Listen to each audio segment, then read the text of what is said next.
On an ordinary morning in the town of Dusty Ridge, Hank stood in front of his repair shop, staring at the engine of an old truck. It was broken again. Just what I needed, he muttered to himself. Suddenly, a strange hum echoed through the sky. Hank looked up quickly and saw a massive spaceship descending toward the earth in a bright light. The ship landed softly on an empty field just outside town, like a catastrophe waiting to happen. Hank watched it land and took a deep breath, thinking, "This one's definitely broken, and I'll get paid well for it." Once the spaceship touched down on the dusty ground, Hank wasted no time. Grabbing his screwdriver, he walked toward the ship. Before he fully understood what was happening, the doors of the ship opened, and out stepped 3 aliens. They were small, short creatures with large eyes. They approached Hank and handed him a device. A metallic voice echoed from it. "Ship. Broken. Fix it." Hank, full of confidence, tapped the side of the ship with his hand. "I've got this," he said, motioning for the aliens to step aside as he entered the ship.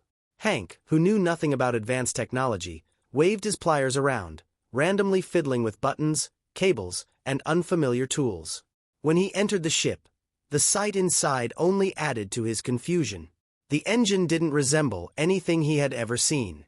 Strange cables, glowing lights, and symbols he couldn't understand covered the control panel. "What the heck is this?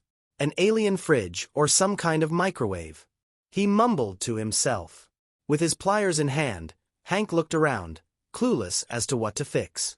Without a second thought, he tugged at a few cables and then forcefully pressed the first button he saw.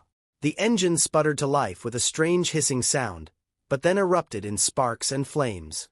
Hank quickly stepped back in a panic but then took a deep breath and reassured himself, "It's fine." This happened sometimes, before continuing his work.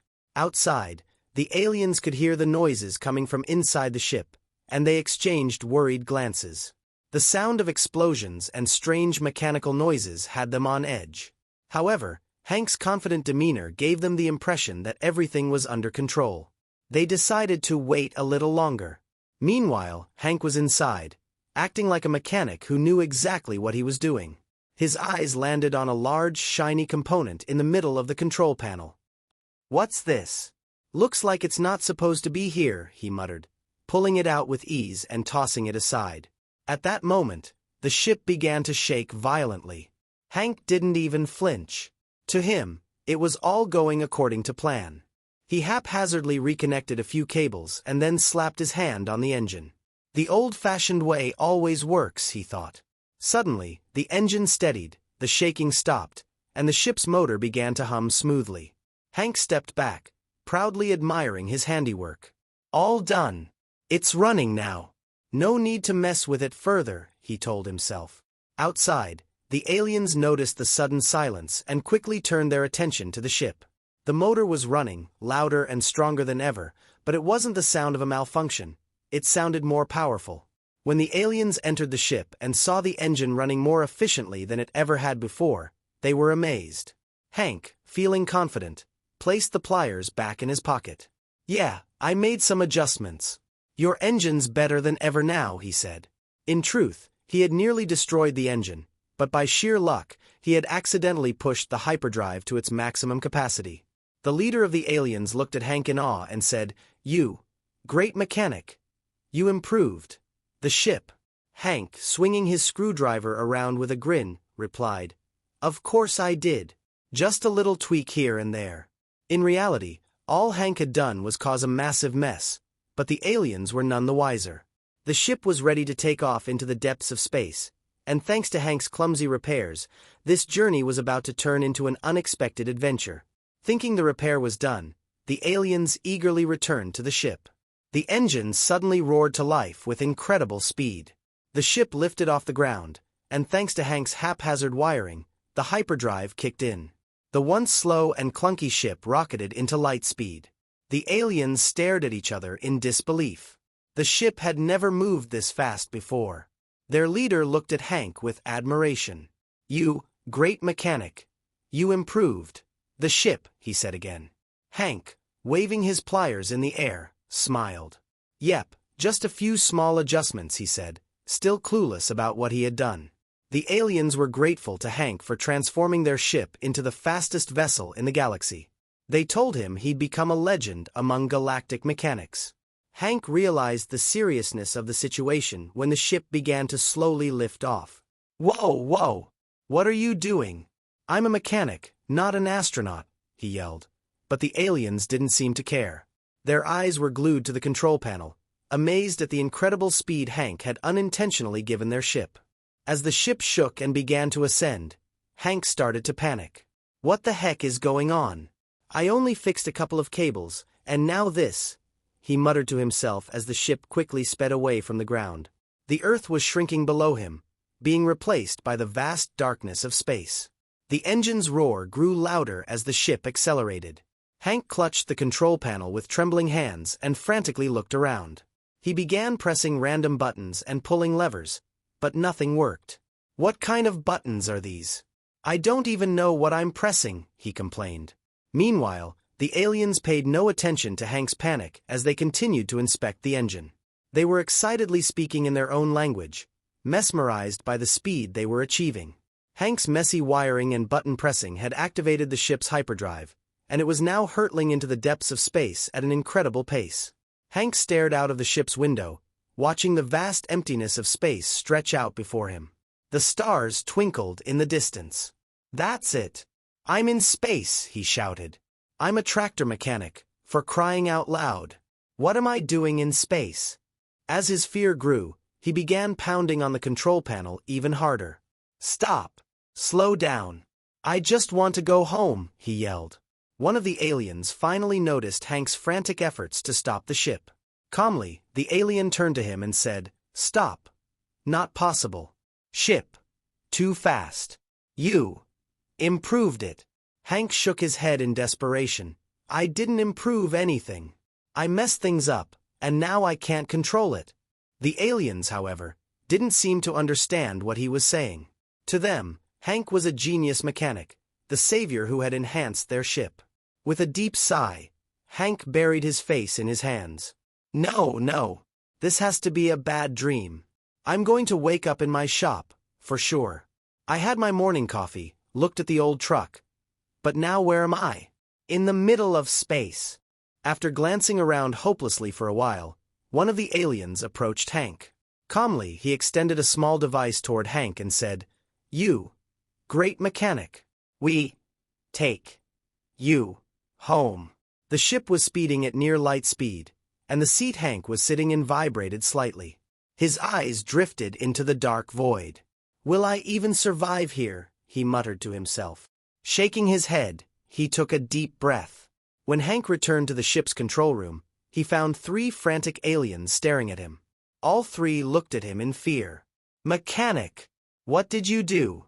The ship can't land," they shouted in their high-pitched, trembling voices. Their large eyes were filled with fear, as if Hank had pressed a button that could destroy the entire galaxy. Hank, with his usual nonchalant attitude, shrugged. Maybe I pressed the buttons a bit too much. I might have connected a few cables wrong. Oh well, whatever happens, happens," he said. Without a care for what was happening, he gave the control panel a few more firm taps. This time, the aliens quickly backed away, looking even more terrified. The leader of the aliens fixed his large eyes on Hank, took a deep breath, and said seriously, "We must take mechanic home." The other 2 aliens nodded in immediate agreement, but controlling the ship had become so difficult that they had no idea what to do. The ship was racing through hyperspace at full speed, and stopping it seemed impossible. Hank's chatty and reckless behavior only made things worse for the aliens. Though they wanted to get rid of him as soon as possible, it was nearly impossible to safely stop the ship and send Hank back. Hank, oblivious to the seriousness of the situation, wandered around the ship, touching everything and pushing the aliens' patience to the limit. At one point, Hank yanked a lever, causing the ship to speed up even more. Alarm bells began to ring throughout the control room. The aliens exchanged worried glances. "The ship is out of control. Landing is impossible," they shouted as they frantically searched for a solution. Watching the aliens panic didn't seem to faze Hank. He ignored their frantic state and said, "Why all the fuss? So what if I connected a few cables wrong? We'll figure it out. Then, he walked over to another panel and started pressing more buttons. One of the aliens tried to warn him, "Don't touch. That is the ship's." But before he could finish, Hank pressed the panel hard. The ship suddenly swayed from side to side, and the lights in the room flickered and dimmed. The alarm bells rang even louder. The aliens' faces had grown pale. "Mechanic! Stop this!" they cried in their faint voices. Shaking his head, Hank laughed, clasped his hands together, and firmly pressed the largest button in the room. The ship shook violently for a moment and then came to a halt. The aliens stared at each other in horror, while Hank leaned back with a satisfied look on his face and said, "See? No problem." However, as he noticed the stars and galaxies outside shifting places, Hank's expression fell. I guess we went a bit too far. But hey, no worries, we'll figure out a way back," he added. The aliens, on the other hand, had their heads in their hands, dreading the chaos Hank might still cause. The spaceship eventually landed on a distant planet. As Hank stepped off the ship, he looked around and asked, "What is this place?" "Mars. Looks a bit too red, but it'll do, I guess." The aliens, ignoring his nonsensical comments, moved quickly ahead, dragging him along. They were eager to get this ordeal over with as soon as possible. The mechanic's massive workshop was dug into the surface of the planet. Inside, it was filled with strange tools. As soon as they entered, the aliens realized again just how much trouble Hank had caused. They tried explaining to the mechanic how Hank had ruined the ship, but the mechanic merely nodded silently and sighed deeply. He seemed to have dealt with such problems before. The mechanic, an elderly alien with long antennae and large eyes, had a calm demeanor. He slowly walked over to the engine and began inspecting it carefully. Hank, however, couldn't sit still. He wandered around, bombarding the mechanic with questions. "This engine's not bad, actually. I may have messed with a few cables, but it's not that big of a deal, right? It'll fix up fine, don't you think?" he kept babbling. The mechanic paid no attention to Hank's chatter, staying focused on his work. Using a small device, he scanned every part of the engine. Occasionally, he pressed a button, then pulled out another tool to take measurements. After Hank's so-called repairs, the ship was almost unrecognizable. Half the engine wasn't working, the cables were tangled, and some parts were burnt. The mechanic did his best to fix the chaos Hank had caused. Meanwhile, instead of watching the repairs, Hank began fiddling with the mechanic's tools. "What does this tool do? Does this one cut cables too? Looks like the wire cutters I use, but a bit more futuristic," he asked, firing off a series of questions. The aliens, growing increasingly impatient, stood in a corner watching Hank's every move. All they wanted was for the ship to be repaired so this nightmare could end. Finally, the mechanic knelt down by the engine and turned to the aliens with a serious expression. "The ship is badly damaged. It'll take a few days of repair work to fix it," he said. The aliens looked at each other in shock. "A few days? But we want to take him home as soon as possible," they exclaimed. Hank, however, didn't seem to care at all about what the mechanic said. "A few days? No big deal. Let's explore the planet in the meantime. Maybe do some shopping too," he said, looking around. The aliens, unable to cope with Hank's carefree attitude, buried their heads in their hands. Patiently, the mechanic returned to the ship's engine and began his repairs. Hank, meanwhile, continued to wander around, asking questions and interfering with the repairs. It seemed like he could cause another disaster at any moment, but the mechanic kept his calm and stayed focused on his work. Hank was still under the spell of his recent adventure as the aliens, in a rush and with great relief, dropped him back off on his home planet. "See, buddy? Even the aliens needed my skills," he muttered to himself, a proud grin on his face. However, the outcome of this adventure was a little different than what Hank had imagined. As soon as he stepped off the ship, the aliens quickly started the engine and took off.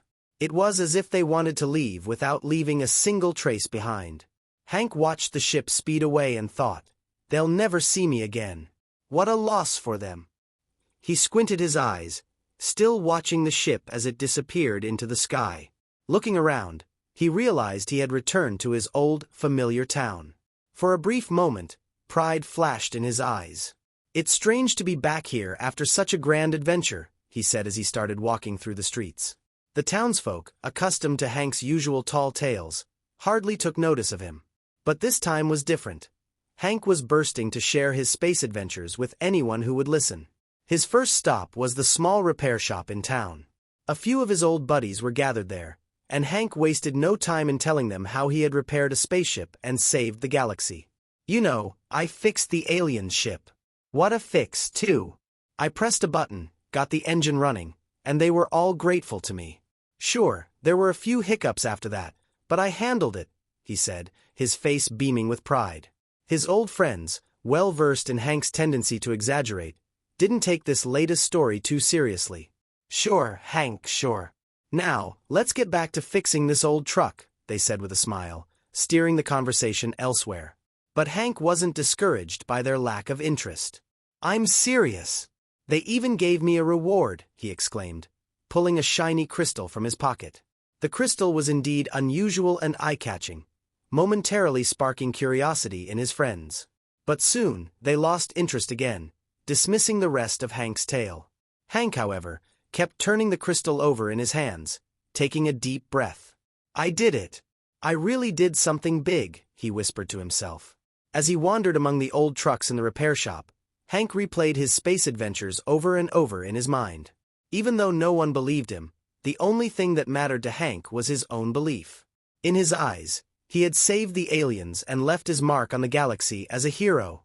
Meanwhile, far out in the depths of space, the aliens, still bewildered by the state Hank had left their ship in, were flying away, more certain than ever that they should never cross paths with him again. To them, Hank was the galaxy's biggest repair disaster, and they had no intention of risking such an encounter again. But Hank, blissfully unaware of all this, returned to his repair work, reliving his space adventures in his mind. Who knows, maybe one day he really would become the galaxy's greatest mechanic, at least in his own world. I hope you had a good time. If you liked my story, do not forget to comment and subscribe to my channel. Goodbye, see you in the next story.